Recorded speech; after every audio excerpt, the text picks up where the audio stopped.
કારતક શુદેકમ એટલે કે વિક્રમ સંવંતનું નવું વર્ષ.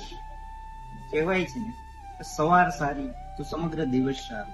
એ જ રીતે વર્ષનો પ્રથમ દિવસ જો સારો તો સમગ્ર વર્ષ સારું જાય છે. આ જ દિવસે નવા સંકલ્પો લેવાનો દિવસ, નવા નિર્ણયો લેવાનો દિવસ, લીધેલા સંકલ્પ પર મક્કમતાથી ચાલવાનો દિવસ, જૂના રાગ દ્વેષ ભૂલી નવા સંબંધો વિકસાવવાનો દિવસ. આ દિવસને બલ પ્રતિપદા દિન પણ કહેવામાં આવે છે. વામન અવતારે બલિરાજા પાસે ત્રિપદા ભૂમિ માંગી ત્યારે તેના ત્રીજા પગલે બલિરાજાને પાતાળ પર મોકલી દેવાયા હતા. આ જ રીતે આ દિવસે ગોવર્ધન પૂજા પણ થાય છે. આપણે બધા જાણીએ જ છીએ કે શ્રી કૃષ્ણ ભગવાન તથા તેના મિત્રો જે ઇન્દ્રની પૂજા ચાલતી હતી તે બંધ કરાવી અને ગોવર્ધન પૂજા શરૂ કરાવી. આનો મુખ્ય હેતુ પ્રકૃતિ પ્રત્યે પૂજન અર્ચન થાય, પ્રકૃતિ પ્રત્યે પ્રેમ વધે, પ્રકૃતિ આપને સદા ઉપયોગી છે તેનું આપણે રક્ષણ કરીએ, એ હેતુસર હતો.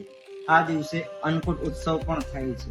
આ જ રીતે નવું વર્ષ બધા મિત્રો સગા સંબંધીઓને તન મન ધનથી લાભદાયી નીકળે એવી પ્રભુ પાસે પ્રાર્થના.